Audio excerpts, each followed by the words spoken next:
Love.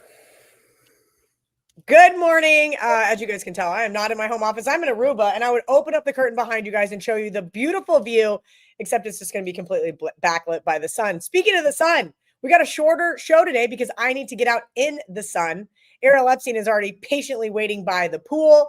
VR is patiently waiting in the wings, and then Marco D'Angelo is going to be joining us to take some college football questions. So you guys are basically getting an extended version of this week's Bet on It with my two favorite guys, Gianni and Marco.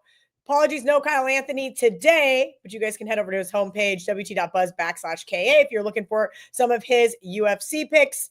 I got some needs from Art DeCesar at the Westgate Superbook. He said they're going to need Navy. They're going to need Temple. They're going to need Louisville. They're going to need A&M. He put North Carolina on that list. That would have been nice to know last night, Art, that you guys were going to need North Carolina. We'll see how the rest of those needs pan out for today. I'm going to retweet the show here really quickly while we get VR waiting here in the wings. Sharp money came in on Nebraska +3 down to Pick'em. Kennesaw State -7, now -10.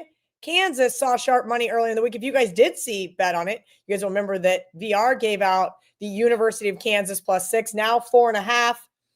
Hawaii was a 7.5 point underdog, now down to 6.5.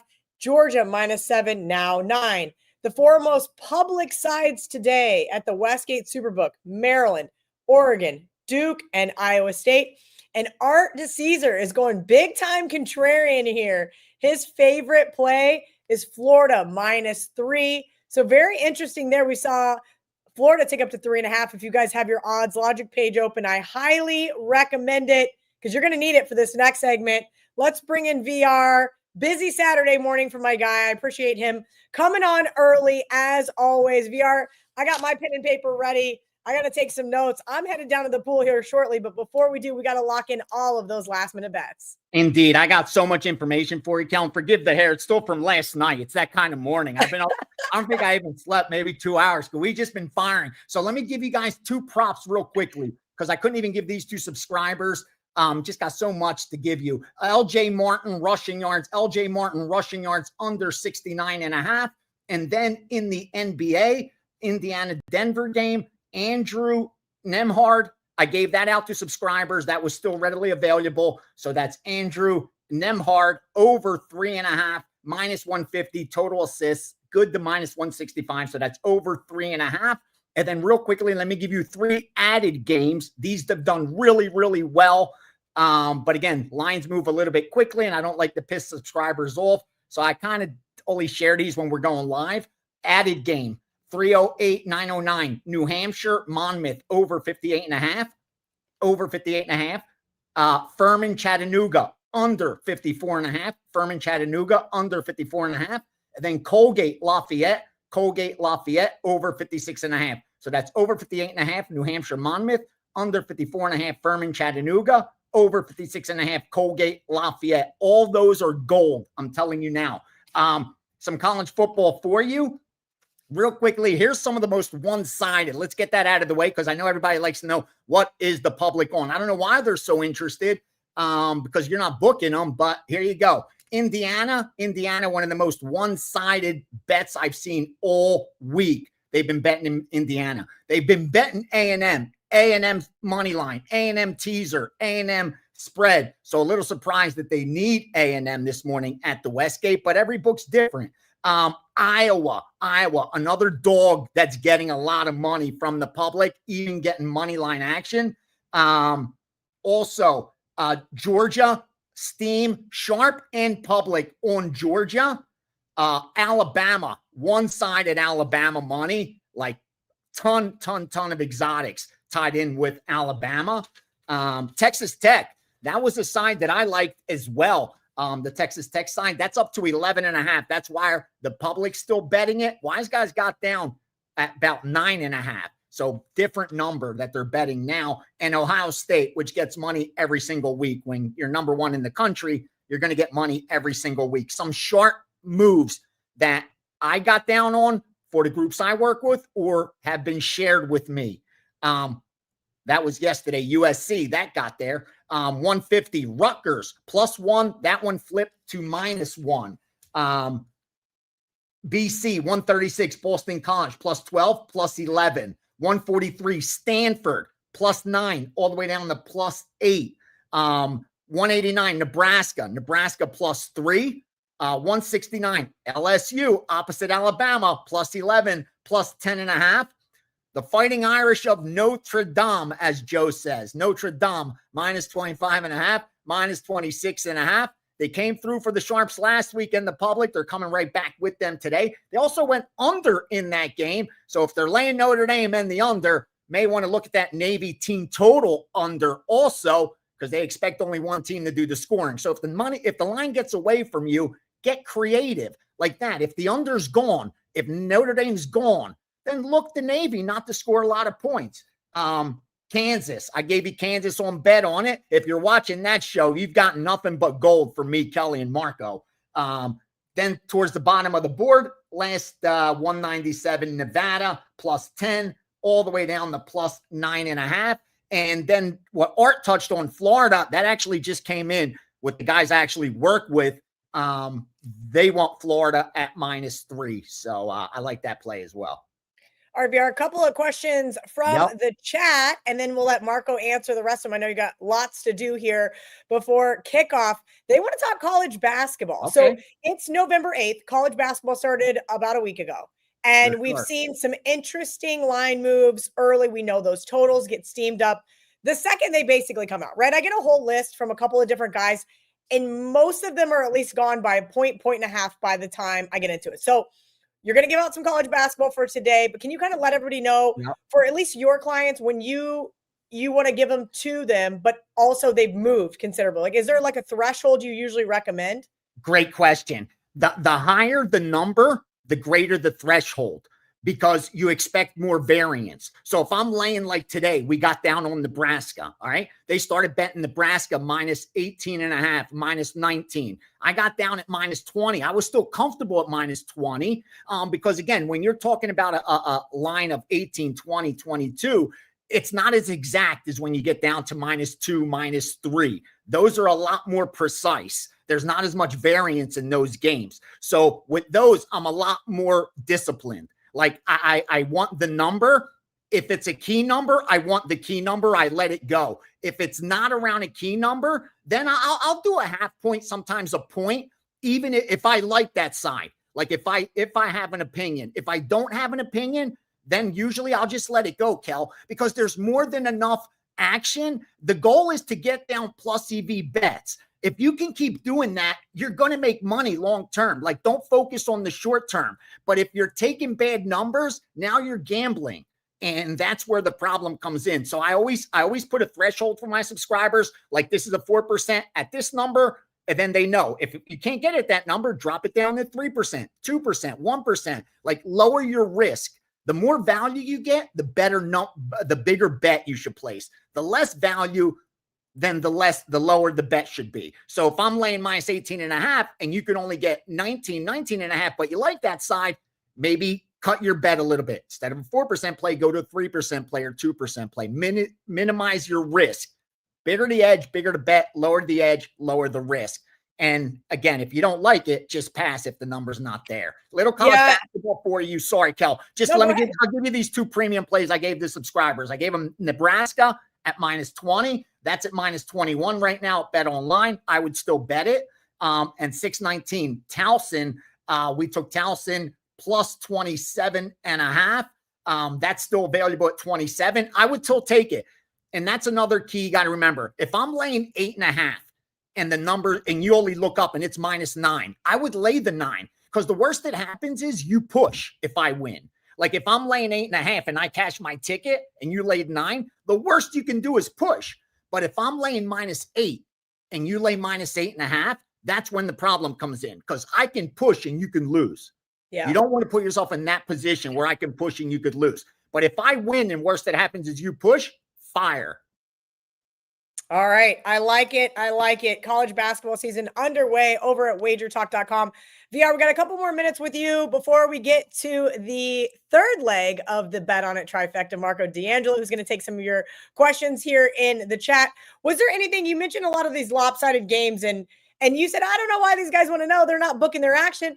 I think the reality is kind of like what Art said to me when he sent me the text. I said, Florida, everybody loves Kentucky. He goes, Kelly, we all know you love to be a contrarian. And I do think that part of a lot of what our audience, probably that hangs on the chat, feels better when they like a side and the public just so happens to be on it. Does that make sense? Yeah, I think so. yeah, no, it does. Like a little extra confirmation to know that, okay, cool, I like Mizzou today. Oh, everybody loves A&M. That makes me feel just a little bit better about my bet. It doesn't necessarily mean that I'm going to win, because we do know the public is sharper. We do know the public is more educated than they've ever been before. But I think it's just kind of one of those little tidbits. It's like, oh, okay. Or when you go on like one of the Twitter pages and you see 97% of the bets are on Indiana. And then I text my friends. I'm like, I don't think I have the guts to take Penn State. I don't think I could do it, even though it is the most lopsided game at BetMGM today, for example.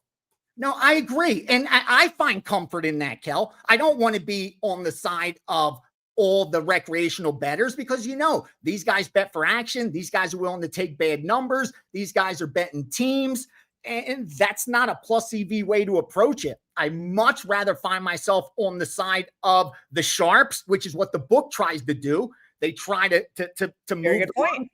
They're in line with the sharp bettors. I'd rather be with them than anybody else.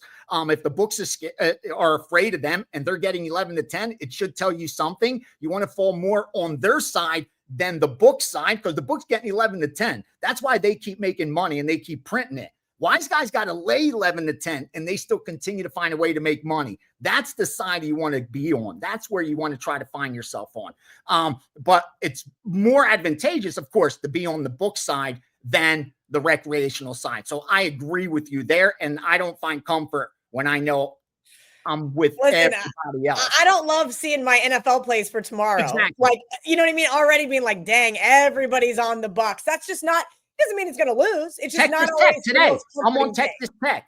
I laid Texas Tech. I gave them out at 9.5 to my subscribers for 3%. Okay, and now we're seeing 13s popping up on the odds logic screen. Precisely my point. That is a completely different scenario.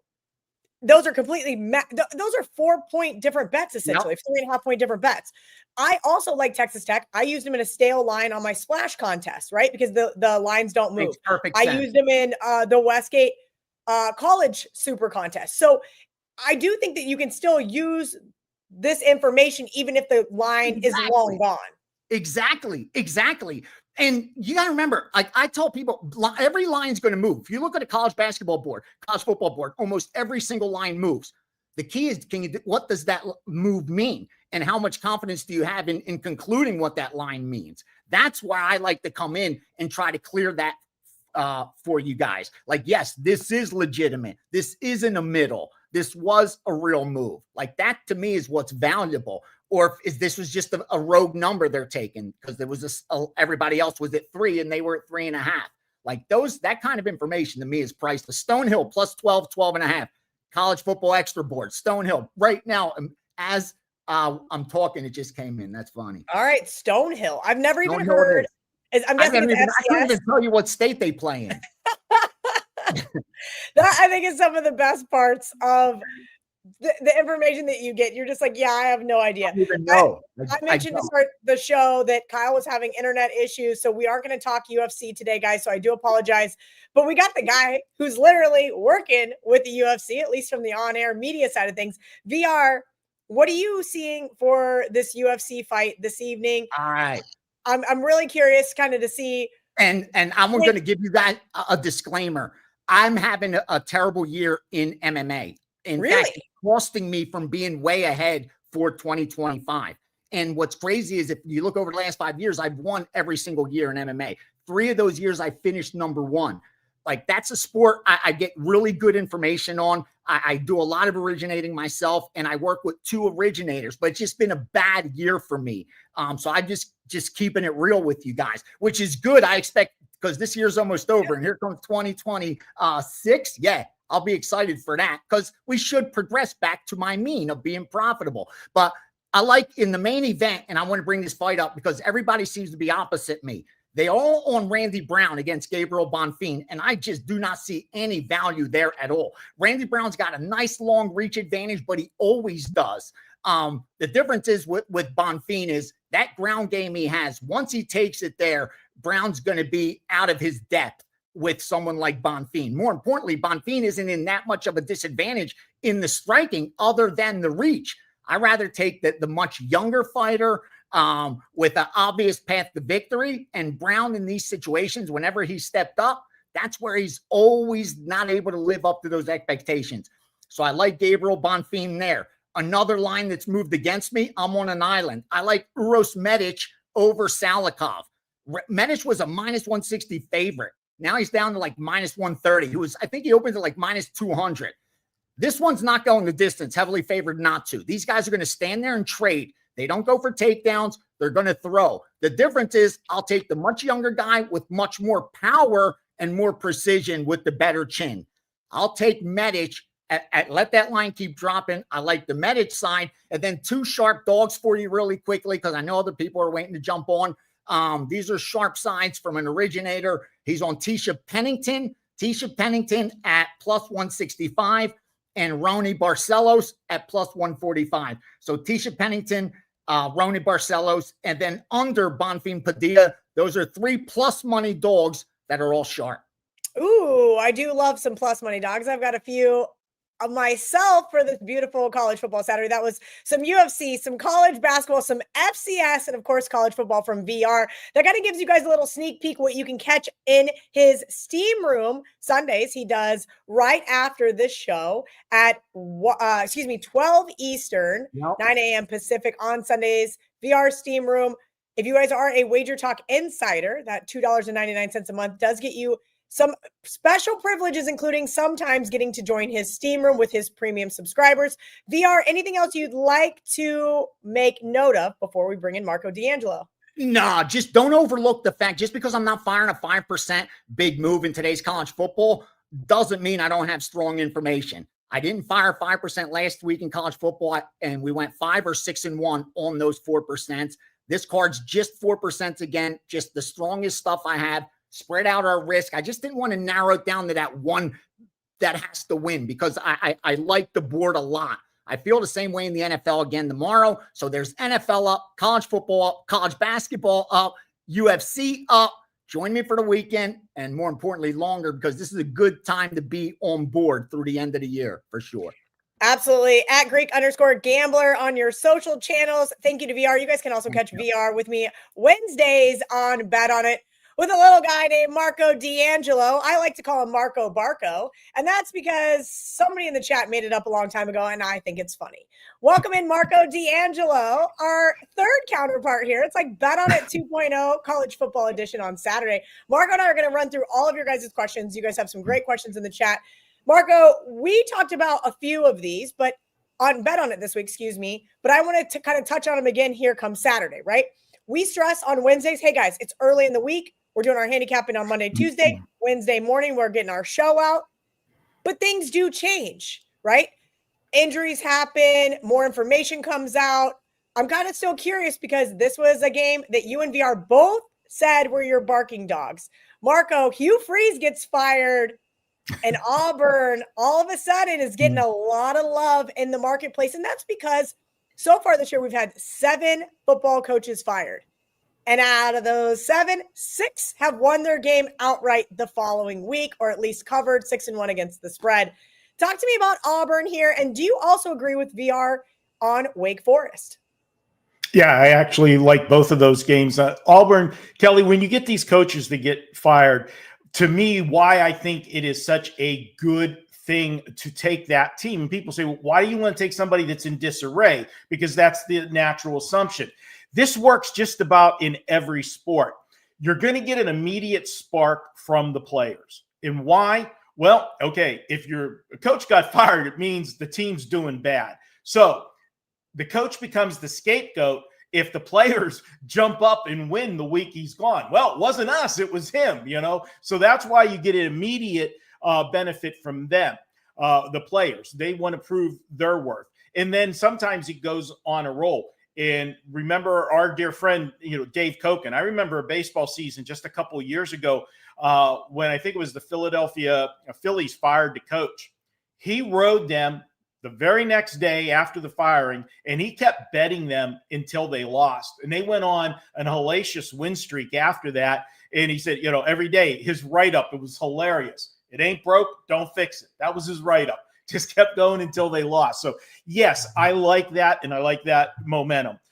We talked about the Wake Forest play, and this is one of those things when you talk about Wake Forest, and one of the angles that I always like to look at is when you're talking about a top 25 team that's playing an unranked team, and the line's at a touchdown or under. That just sets off all the bells and whistles for me that I am going to look, something just doesn't smell right here. And so often, Kelly, we mentioned it on the show on Wednesday, when you get to the later part of the season and you have teams that are in positions that they haven't been normally, it's uncharted water for them. And Virginia, they're ranked 12th in the country. Please tell me the last time Virginia was significant in college football. Okay. They're in play for playing in the playoffs in the, if they hold serve here in the ACC. What happens to teams like that haven't been there, done that before, is, it's human nature. Sometimes when earlier in the season, maybe it was a 4th and 2 and you were going for it. Now, because there's so much on the line, that 4th and 2 becomes a tougher decision for you. And instead, you play not to lose instead of playing to win, and you punt the football away. And that's never good when you're laying points with a team. And that's why, teams like Wake Forest become very popular. And then just look at the line in this game. Last week, Wake Forest played Florida State. They were a double-digit underdog. Florida State is not a good team this year. Okay. And compared, if you look at the standings of the ACC, Virginia obviously way up, yet they're laying less to Wake Forest, Virginia, than Florida State did last week.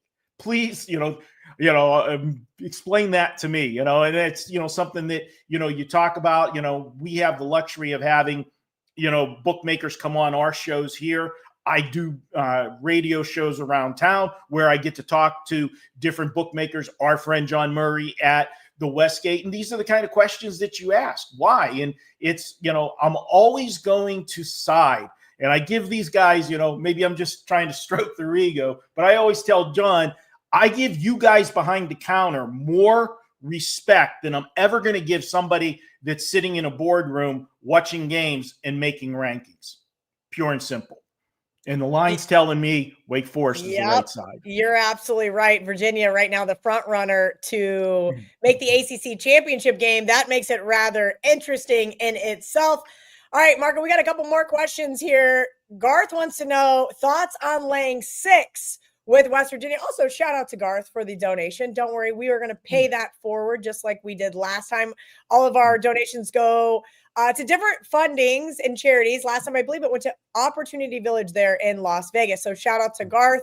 This is an interesting one, Marco, because West Virginia just was frustrating last week. John Murray texted me and another buddy of ours that also went to West Virginia, and he said, sharps are betting West Virginia. And I said, should I consider them for my parlay? And he said, kid, West Virginia is not going to win this football game. And not only did they win, but they dominated, Marco. They dominated Houston, a team that was kind of a dark horse there at the beginning of the season to win the Big 12. Pretty much crushed Joe's hopes and dreams. And now they just have to play little old Colorado, a team that has looked atrocious all season long. Yeah, Kelly, I did not get involved in this game with the clients, but if I did, I'll tell you, it's not West Virginia. I don't like a team that was a dog and had a big win like that on the road last week, and now they return home and are a favorite under a touchdown. That mental, you just look at that, and I try to look at things, and I know I sometimes might piss off some of the audience, but I try to look at things like John Q. Public, okay, is what I refer to them. And, I play a lot of poker around town, and I love sitting at the poker table and listening to the conversations leading up to the weekend, because it doesn't get any more John Q. Public than listening to the guys talking about their 3, 4, 5, 16 parlays at a poker table for the weekend. Okay. And trust me, West Virginia is John Q. public play. They won last week as a double-digit dog. Now they're home laying less than a touchdown. They can't get enough of a play like that. It's not in my diet. And you don't like chalk. You love dogs. That can't be in your diet either. It's not. And I definitely am not laying it, but I don't think I could play it, right? I mentioned to VR earlier. I got some buddies texting me, oh my God, 98.4% of the tickets at BetMGM are on Indiana. And I'm like, I don't think I could still take Penn State. Just full disclosure. This is just a spot where I still don't think I could take the Buffalo starting a freshman quarterback in his debut on the road. Not my idea of a good time. We're going to see how that one ends up panning out. Maybe West Virginia gets the win and cover.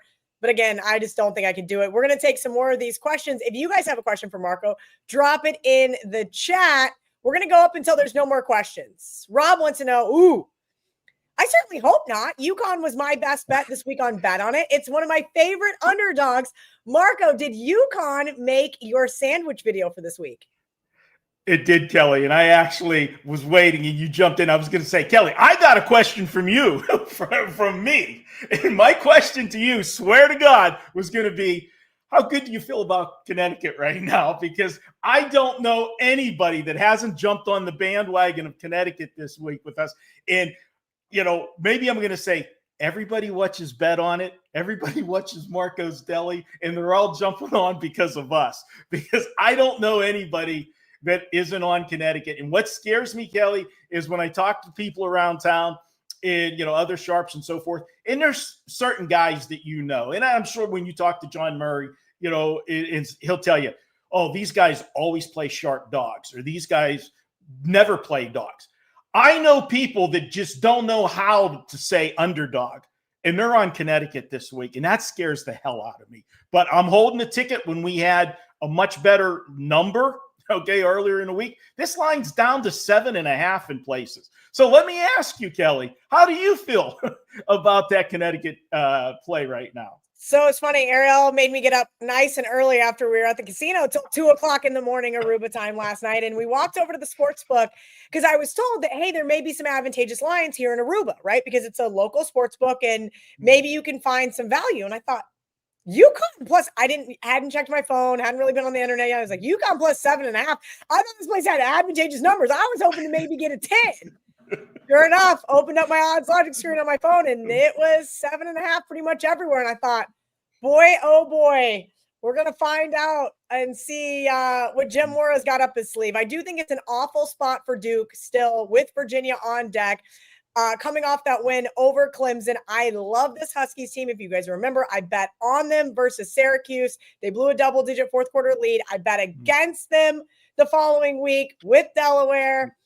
It is what it is at this point in time. We're already locked and loaded, Marco. I've already got first half game and money line, so we're just going to let it ride. There's nothing I can do at this point. And maybe some of those public guys will get the win there. Let's hit a couple more of these questions. If you guys have NFL questions, those have to wait till tomorrow. Ariel will be here in the morning in this exact chair. This is our makeshift setup for the week. Apologies for the curtains, but it is going to be fun because we are going to still get to all of your questions regarding the NFL. Ariel will be here. VR will be here. And I got to check the schedule because I don't remember who else. Of course, John Murray will be here as well. Andrew wants to know, FSU Clemson. Marco, this was just a game that I just kind of pushed to the wayside. There was nothing really intriguing about it. Florida State, we thought was going to have a great season after they upset Alabama week 1. After losing to Virginia there on that Friday night, it's just kind of been derailed. I'm not sure how Mike Norvell still has a job, but he does.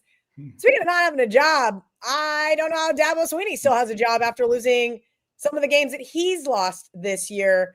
The game line's what? Pretty much Clemson -2 everywhere, it looks like. Yeah. Any thoughts here? Yeah, I looked at this game, and I actually had a client ask me about this game this morning, texted me, and I said, here's my problem with the game and why I'm not getting involved. I want to take Clemson in the game, but this is a team that was in the national playoffs last year, okay? When you're a team that every year you're competing for the playoffs, and we're in the first week of November, and you're done, that bothers me because you worry about these teams and kids, throwing in the towel. And that's whenever they actually enjoyed playing for a program. There's no loyalty anymore. I'm sorry. The better players are going to wherever they can get the best deal with the NIL. And your season's over. They could check out. That's my biggest concern. If I played the game, it would be Clemson, but I don't trust their mentality of the team because of the situation they're in. Yeah, I kind of agree with that as well. I'm trying to look through some more of these questions, see if there's anything else. The Nebraska UCLA line flipped. Yes. Looked like early in the week, the Sharps took +3. We broke this down on Bet On It as well, I believe, or was discussed at least in a little bit. When a line is gone like that, Marco, and we could say the same thing for multiple other games, right? BYU, Texas Tech has moved sharply in one direction. I asked VR this question, but just for our audience, from your perspective, at what point in time do you say, okay, I can't bet Nebraska at this point? But then at what point do you say, okay, this has now gotten too out of control. I now need to look at the other side. So whether it's UCLA, whether it's BYU, or do you just say, nope, I originally liked side X. I just have to let it go because the line's gone. No, when it depends on what the line is. And when you get these games, and first of all, the 3 was there for a heartbeat. That's all. Okay. That was a heartbeat. This line most of the week was 1.5 UCLA. Then we saw it go to pick. We even saw a couple books actually go to Nebraska 1 for a while, and then it come back to UCLA. When you're dealing with a number that basically it's pick the winner, when they're going back and forth between who's going to be the favorite, I don't let that bother me because the line, and I know you love to joke with John, games don't fall on one. Well, usually they don't. Well, in the NFL, they do. And as a matter of fact, we've now had 12 NFL games land one, Marco. And next year, I'm going to make John put up a prop at the Westgate Superbook. And in August, I'm going to bet it. And I'm going to bet the over 13.5. I told him that's the number I want for next year's game landing one. But the situation is that oftentimes what happens with these numbers when you're floating around, the favorite for both sides is there's manipulation of the market. This is something that's becoming more prevalent in sports betting because, before, Kelly, as you said, there used to be numbers where you can get a book that has a stale number or whatever. Those days are pretty much gone because what ends up happening, and a lot of the books won't admit it, but I would say probably 8 out of 10 books are moving numbers, not on bets, but on a bet at a key book. As soon as something hits the screen that, is sharp, everybody's following along. And what the sharp players are doing, and I'm saying not players, I'm saying syndicates. What they'll do is early in the week when the limits are much lower, they'll send some bets in. Okay. And then everybody is so attuned to wanting to watch the screen and, be steam chasers. They see a line move early in the week and they go, oh, the sharps are all over it. And they run to the window and then they piggyback it. And then that gets, because it's a low minimums the beginning of the week, it gets the line moving quickly early. And then all the steam chasers jump on board, moves it even more because you have all these smaller players making bets on the same side. Then what happens when you get to Thursday, when the minimums increase or the maximums increase, then they can get more money. That's when you start seeing them taking real positions and they're coming back. They manipulated the market to get the number they wanted. So no, it doesn't bother me. Now, if we're talking about 6s going to 7.5s or 7.5 coming down to 6s and you lose a key number like that, yeah, that's a different story, Kelly. You got to say, you know what? I missed the number. Let's, I got to move on. There's, that's like the sun. Every day it's going to rise. Tomorrow there's going to be something else I can bet on. All right. Well, the ocean is calling my name, but the comment section just keeps going. And I promised you guys that if you guys were asking questions, I was going to stay sitting here. So we're going to go through some more of your guys' questions. Almost 4,000 of you guys watching live. Shout out to all of you on this beautiful Saturday morning. And also, if you guys are looking for a college football contest just for week 11, splashsports.com/Kelly in Vegas. Right now, we still have a $1,500 overlay. It is a 10-pick week 11 college football contest only. If you guys are looking for that, splashsports.com/Kelly in Vegas. Marco, a game I didn't look at here in the Mountain West, Air Force, San Jose State, hand up. Mountain West football has kind of really started to subside for me. I haven't found a ton of value here and there, but you're still out there on the West Coast, and I know you still follow it because of UNLV and UNR. Talk to me about Air Force, San Jose State, excuse me. San Jose State. Air Force defense is absolute pure trash. They can't stop anybody, okay? They can score a lot of points, don't get me wrong. And the reason that they're scoring even more points this year, when you think of Air Force, you think about that running game, but they can throw the football this year. So they do score points, but I can't trust them on the road. And if I correct me if I'm wrong, I think last week they played one of the fellow service academy, so you got them in a bad spot that way. It's San Jose State or pass for me. I would go ahead and lay it with them in this one or pass the game. Also, I wouldn't be looking at any unders in the Air Force games because as fast as they can score, they give it up as well. Ooh, very good insight there. Let's keep it going with the Mountain West. Titan CT, shout out. He's one of those WagerTalk insiders, WT.buzz/insiders to join, $2.99 a month. And that gets you tons of early access to everything WagerTalk.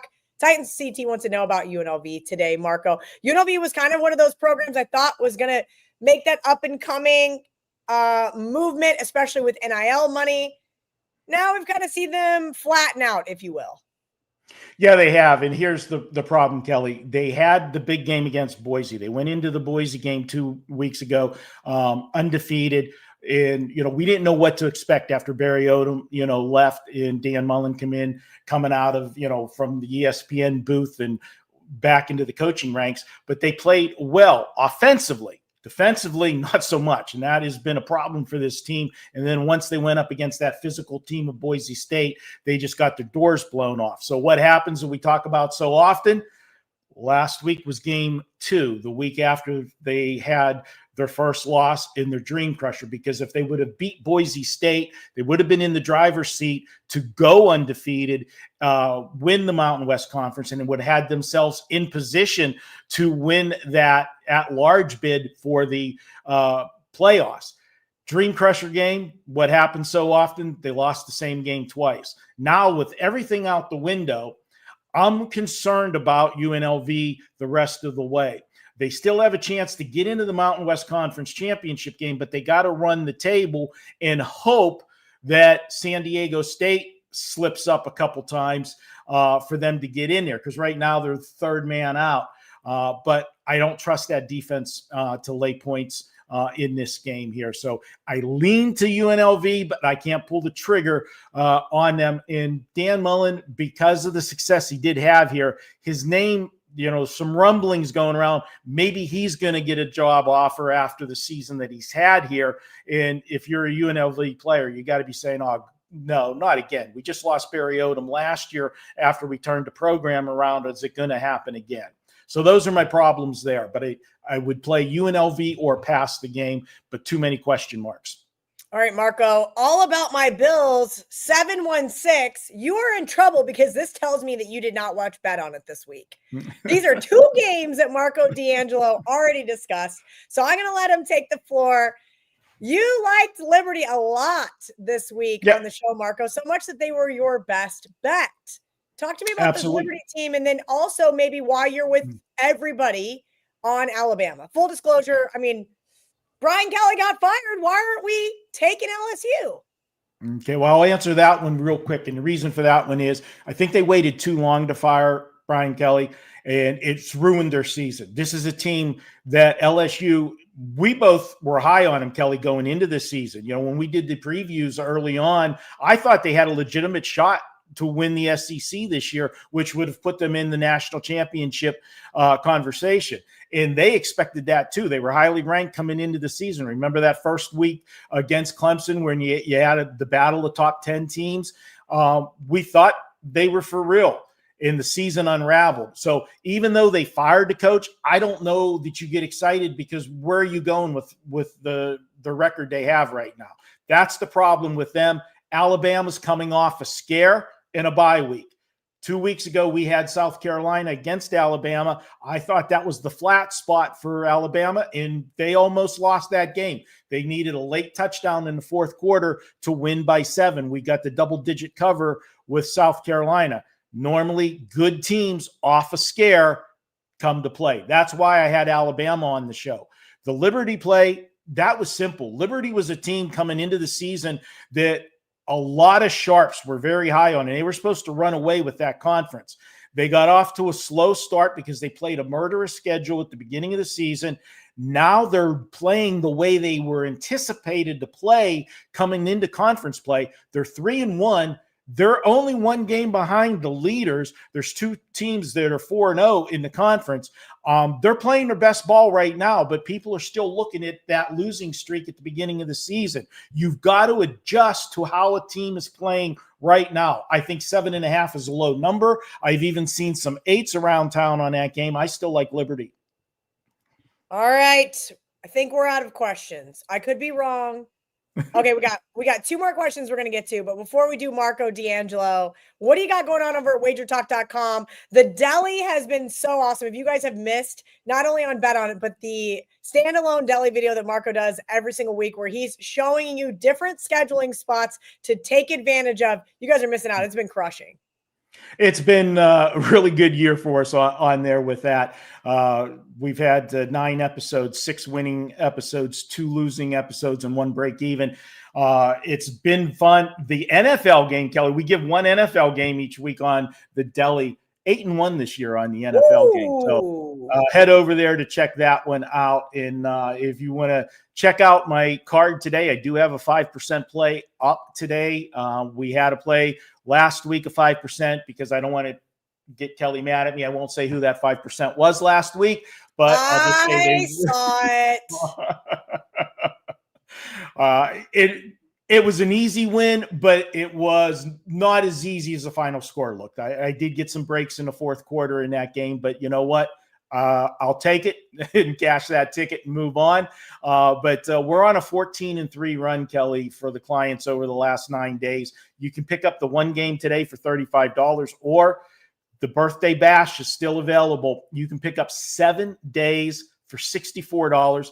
Guys that have picked it up the first 2 days, Thursday and Friday of this week, they're 3-0. And the guys that have been riding along since last week, they're on that 14-3 run. So head on over to wagertalk.com or go directly to my homepage, wt.buzz/MD. You can join me for either just 5% by itself or 7 days for $64. And if you guys forgot to tell Marco happy birthday, you guys can do it in the comment section right now. Happy belated birthday, Marco D'Angelo. Here's one of the last couple questions. This is a game I wanted to talk about. Mississippi State, boy, has that team made me some money, but been very frustrating on those money line bets. They did open up 7.5 this week versus Georgia, now plus 9.5. Georgia's on that list that not only Art gave me, but also VR gave me on a very lopsided game. The public's all over Georgia. Mississippi State, man. I just don't know how many other games they can win by lose and cover by close margin. They have just been so damn frustrating. They have, Kelly, and I'll be honest, this one just missed being on the deli because Georgia's in a bad scheduling spot with what they've been having to play with, but they shouldn't look past this team. And that was the final factor why I didn't put it on the deli. Mississippi State, you're right. They've had so many games where they've played so well, and they not only were covering, Kelly, they had the leads late in a lot of those games, and then the other team, puts the dagger in, but you get the point spread win, but they lose the game, late in the game. Georgia, they got to look at the schedule and see all of those close games that Mississippi State has had. They shouldn't look past them, and that's the only reason it made me pump the brakes, that it didn't make the deli. But they were, as you always say, Kelly, my long list, they were there heading to this week's deli. They just got left on the editing floor because we put 5 plays out, 4 college, 1 NFL, and they just missed. Yeah, I looked at my list and it's like, oh, I can't do it after the Texas game. They broke me mentally. They did it, and that probably means they're going to cover the 9.5 today. Go ahead, Marco. One more for you. I got to give you credit. You always, you're a sharp player, plus EV player. This was a big plus EV move. You taking the Saturday last call and giving Ariel the Sunday one because you only had one night of drinking. She's got to deal with two. Oh, I guarantee she's got a margarita in hand right now down by the pool. I'm surprised she's not calling me because I told her I was going to be there on the half hour. I said, we've only got Marco in VR today, unless the comment section's popping. And there's almost 5,000 of you guys, by the way. That's why I'm not out by the lovely ocean that is right behind me on the other side of this window. Shout out to Marco at Marco in Vegas on social channels. If you guys want to give him a follow over there, you can catch all of his stuff like the deli as well as bet on it. Shout out to VR at Greek_Gambler. Make sure you guys are giving him a follow. And of course, you can catch all three of us every single Wednesday right here on the WagerTalk YouTube channel. Marco, anything you would like to leave our audience with before we get the heck out of here? I hope they played Forever Young last week in the Breeders' Cup that we gave them right here on last call. Nope. I was not on the show. Joe Madden so kindly filled in for me so I could go visit some family members. And Marco didn't even text me about Forever Young. Couldn't even send me. He goes, watch the show, Kelly. This is how I get treated. I just want you guys to know this is how I get treated sometimes at WagerTalk Fight. Some of the guys that I consider to be really good friends of mine.